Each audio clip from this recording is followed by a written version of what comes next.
Sejarah seakan berulang. Atas nama investasi, para pemangku kebijakan diuji. Akankah mereka tunduk pada permainan korporasi yang begitu nyata di hadapan publik? Pertanyaan ini mengemuka di tengah hiruk-pikuk kasus pagar laut yang belakangan mencuri perhatian. Masyarakat dibuat bertanya-tanya, bagaimana mungkin laut yang seharusnya menjadi ruang bersama justru dipetak-petak demi kepentingan segelintir elit bisnis? Lebih mencengangkan lagi, pembatas-pembatas itu bahkan berpayung hukum dengan kepemilikan sertifikat hak guna bangunan atau SHGB. Protes nelayan bukan hal baru. Sejak Mei 2023, mereka telah melaporkan keberadaan pagar laut ini ke Dinas Kelautan dan Perikanan Banten. Kala itu, panjangnya masih sekitar 400 meter. Namun, dalam hitungan bulan, Agustus 2024 mencatat lonjakan signifikan hingga 7 km. Kini, pagar laut itu membentang lebih dari 30 km, seolah membentuk garis batas baru di perairan yang semestinya terbuka bagi semua. Pagar laut yang membentang lebih dari 30 meter ini melintasi 16 desa di 6 kecamatan, dari desa Muncung hingga desa Paku Haji. Terbuat dari bambu setinggi 6 meter, dipadukan dengan anyaman bambu, paranet, dan karung pasir sebagai pemberat. Pagar ini menghalangi akses publik ke kawasan yang seharusnya terbuka. Ribuan masyarakat pesisir terimbas, termasuk 3.888 nelayan dan lebih dari 500 pembudidaya yang kehilangan mata pencaharian mereka. Kepala Dinas Kelautan dan Perikanan Banten, Eli Susianti, menegaskan bahwa hak nelayan dan pembudidaya untuk mengakses perairan pesisir telah dilanggar. Menteri Kelautan dan Perikanan, Wahyu Sakti Trenggono, menjelaskan bahwa pagar laut ini kemungkinan dibuat untuk menahan pasir yang terbawa ombak, yang lama-kelamaan akan membentuk daratan dan menghasilkan reklamasi alami. Menurut prediksi, reklamasi ini bisa menciptakan daratan seluas 30.000 hektar. Dugaan bahwa pemagaran ini bagian dari persiapan reklamasi tentu bukan isu sepele, mengingat dampaknya terhadap kedaulatan negara, pengelolaan sumber daya alam, dan keberlanjutan hidup masyarakat di pesisir. Setelah aksi protes warga Banten mengguncang lini massa, pemerintah tak tinggal diam. Presiden Prabowo bergerak cepat, memerintahkan aparat mencabut pagar laut yang memicu kemarahan publik. Kehebohan terus menjalar. Pemerintah terlihat ekstra hati-hati menangani kasus ini.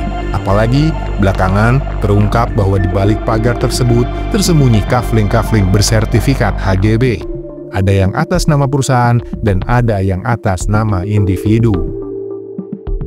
Pemerintah tidak secara jelas menyebut siapa yang bertanggung jawab atas kejadian ini. Meski dari parlemen sendiri telah berteriak meminta pemerintah bersikap tegas.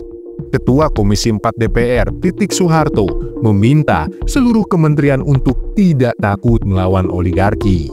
Kementerian ATR BPN sendiri sampai dengan Jumat 24 Januari 2025 telah mencabut atau membatalkan sekitar 50 sertifikat SHGB dan SHM di Desa Kohod, Kecamatan Pakuji, Kabupaten Tangerang. 50 sertifikat yang dibatalkan tersebut terdiri dari sebagian milik SHGB PT Intan Agung Makmur, serta sebagian SHM atau perorangan.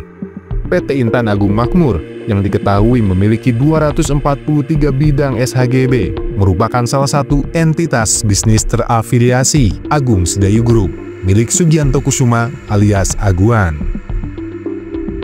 Sebelum kasus pagar laut dan kafling ini mengguncang publik, proyek reklamasi Pantai Utara Jakarta dan Tangerang sudah dimulai sejak era Orde Baru di bawah Presiden Soeharto. Keputusan Presiden nomor 52 tahun 1995 mengawali reklamasi Pantura Jakarta. Sementara proyek reklamasi Pantai Kapuk Naga di Tangerang diatur dalam Kepres 73 tahun 1995. Reklamasi ini awalnya bertujuan mulia, mengubah kawasan kumuh di Jakarta Utara menjadi waterfront city yang berbasis pada Jabodetabek Metropolitan Development Plan. Di balik itu, ada narasi pengendalian banjir menggunakan metode folder system. Artikel majalah Tempo, edisi 12 Juli tahun 2010, berjudul Mimpi Kota Modern Pinggir Laut, melaporkan bahwa pemerintah saat itu mengadakan kerjasama dengan perusahaan-perusahaan besar yang di belakangnya tercatat nama-nama beken yang dekat dengan elit kekuasaan, seperti Antoni Salim, Siti Utami Endang Adiningsi, Sudwikatmono, Setia Novanto, dan lain-lainnya. Penelitian yang diterbitkan dalam Journal of Sociology Research and Education oleh Fakultas Ilmu Sosial Universitas Negeri Padang pada 2021 mengungkapkan bahwa dominasi oligarki dalam proyek reklamasi Pantai Utara Jakarta dimulai sejak era Soeharto. Pada masa reformasi, oligarki memperkuat pengaruh mereka dengan menjalin hubungan erat dengan kepala daerah untuk mempertahankan kekuasaan. Namun, selain itu, muncul aktor-aktor baru yang ikut terlibat, menguasai perusahaan-perusahaan yang sebelumnya telah mendapat izin pembangunan. Persoalan reklamasi ini terus bergulir seiring perubahan zaman. Di masa Orde Baru, proyek ini terhenti akibat krisis moneter dan runtuhnya rezim. Sementara pada masa reformasi, reklamasi menjadi arena pertempuran kepentingan politik yang terus berkembang. Isu reklamasi Pantai Utara Jakarta mencapai puncaknya di masa kepemimpinan Gubernur Ahok dan Anies, dua figur yang sempat menggoyong dominasi oligarki. Saat Ahok menjabat, ia berani mengancam kekuatan oligarki dengan mengusulkan kenaikan kontribusi pengembang dari 5% menjadi 15%. Angka ini, menurut Ahok, bukan sekedar angka acak, melainkan hasil perhitungan matang dari tim ahli yang dimilikinya. Ahok menyatakan dengan tegas, kenaikan kontribusi ini tidak akan membebani pengembang, karena seperti yang ia ungkapkan dalam wawancara CNN Indonesia pada 4 April 2016, saya tidak bisa membatalkan reklamasi, tidak bisa mengambil alih, jadi saya mintai uang saja. Isu kenaikan kontribusi 15% dalam proyek reklamasi Pantura ternyata memicu masalah besar yang berujung ke meja hijau. Nama Arisman Wijaya, Presiden Direktur PT Agung Podomoro Land dan Ketua Komisi D DPRD DKI Muhammad Sanusi terseret dalam kasus suap yang mengguncang publik. Arisman terbukti menyuap Sanusi untuk mengakomodasi keinginannya dalam pengesahan Perda mengenai rencana tata ruang kawasan strategis Pantai Utara Jakarta, termasuk mengubah pasal yang mengatur tambahan kontribusi 15% bagi pemilik izin reklamasi. Akibatnya, Arisman dijatuhi hukuman 3 tahun penjara, sementara Sanusi mendapat vonis lebih berat, yakni 7 tahun. Tak hanya mereka berdua, nama bos Agung Sedayu Group, Sugianto Kusuma alias Aguan, juga muncul dalam pusaran kasus ini. Aguan yang dikenal sebagai tokoh besar di dunia bisnis pernah dipanggil oleh KPK sebagai saksi untuk mendalami dugaan suap yang melibatkan perusahaan pengembang lain kepada Sanusi. Di era Gubernur Anies Baswedan, ancaman terhadap oligarki hadir dengan cara berbeda. Anies mengancam untuk mencabut izin 13 pulau reklamasi, langkah yang sebenarnya bukan hal baru. Sebelumnya, Menteri KLH Nabil Makarim dan Menko Maritim Rizal Ramli juga menggunakan pendekatan serupa. Bahkan Ahok pun pernah menegur pengembang dengan argumentasi yang mirip pada 2016.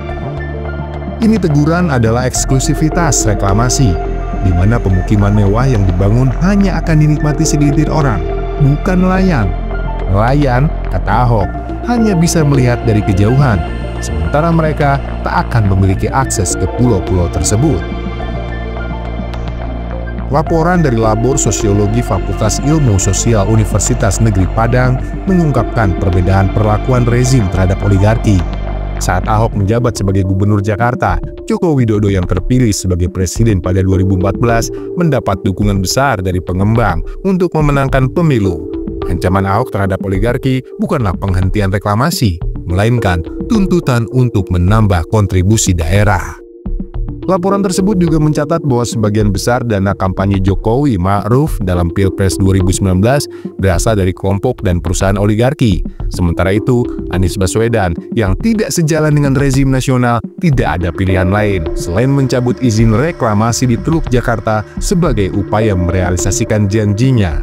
Namun, Lembaga Bantuan Hukum Jakarta menilai pencabutan izin ini sebagai gimmick belaka, karena pada kenyataannya reklamasi tetap berjalan. Proyek reklamasi Pantai Utara Tangerang mendapat restu langsung dari Presiden Soeharto melalui Kepres nomor 73 tahun 1995, seperti dilaporkan Republika pada Desember 1995. Saat itu, spekulan tanah mulai bergerak di pesisir Tangerang, mendorong sejumlah anggota DPR mendesak pemerintah untuk menindak praktik percaloan tanah di wilayah Kapuk Naga. Pada 1997, Salim Group yang dipimpin Antoni Salim ikut terlibat dalam reklamasi Pantura Jakarta dengan rencana ekspansi yang menyambung ke proyek reklamasi di Tangerang, termasuk Pantai Indah Kapuk dan Teluk Naga. Namun, proyek besar ini terhenti seiring jatuhnya Orde Baru dan bergulirnya reformasi. Reklamasi Teluk Naga kemudian disebut-sebut sebagai hasil kong kali kong antara rezim Soeharto dan para Taipan. Reformasi boleh bergulir, tapi jejak oligarki di pesisir utara Tangerang tetap mengakar. 29 Mei 98, DPRD Kabupaten Tangerang menuntut pembatalan mega proyek PT Kapuk Naga Indah seluas 8.000 hektar. Proyek senilai 14 triliun rupiah itu diduga syarat unsur KKN. Kepres nomor 73 tahun 1995 akhirnya dicabut, membuat reklamasi Pantura Tangerang tenggelam dalam sunyi. Namun, pada 2010, pemerintah Kabupaten Tangerang yang saat itu sudah masuk wilayah Banten mengumumkan bahwa proyek ini bangkit kembali. Mereka mengklaim telah mengantongi izin dari Badan Koordinasi Penataan Ruang Nasional untuk mereklamasi 9.000 hektar pesisir Pantura Tangerang. Tujuannya, bangun kota baru dengan garis pantai sepanjang 51 km, membentang dari Dadap di Kosambi, Cituis di Pakuhaji, Tanjung Pasir di Teluk Naga, Tanjung Kait di Mau, hingga Kronjo. Seluruh wilayah itu di bagian pesisir lautnya belakangan berdiri pagar-pagar laut itu, mengisyaratkan bahwa reklamasi tak pernah benar-benar mati, hanya menunggu waktu untuk kembali berdenyut. Setelah mega proyek ini kandas di era 1990-an, Salim Group kemudian menggandeng Agung Sedayu Group untuk mengembangkan kembali mega proyek itu melalui perluasan PIK 2, yang rencananya akan terus berkembang hingga Pantai Indah Kapuk 11 di Kabupaten Tangerang. Pada 18 Maret 2024, Presiden Joko Widodo memimpin rapat internal dengan para menteri di Istana Negara. Hasilnya, pemerintah menyetujui 14 proyek strategis nasional baru, setelah salah satunya adalah pengembangan Green Area dan Eco City di PIK 2. Wilayah ini, yang dinamai Tropical Coastland, memiliki 1.756 hektar, angka yang nyaris identik dengan proyek pada masa Orde Baru. Seolah deja vu, proyek yang sempat terkubur kini bangkit kembali dengan label baru, hijau, dan ramah lingkungan. Proyek yang masuk dalam kawasan PIK 2 ini punya nilai investasi sekitar 65 triliun. Proyek ini juga terhubung dengan Tol Kamal, Teluk Naga, Rajek atau Kataraja yang mulai digarap sejak 2023. Infrastruktur ini seolah menjadi urat nadi baru bagi pengembangan kawasan elit di pesisir utara Tangerang. Menariknya, hanya beberapa bulan setelah proyek strategis nasional ini mendapat restu, pagar-pagar laut mulai bermunculan di pesisir Tangerang. Apakah ini hanya kebetulan?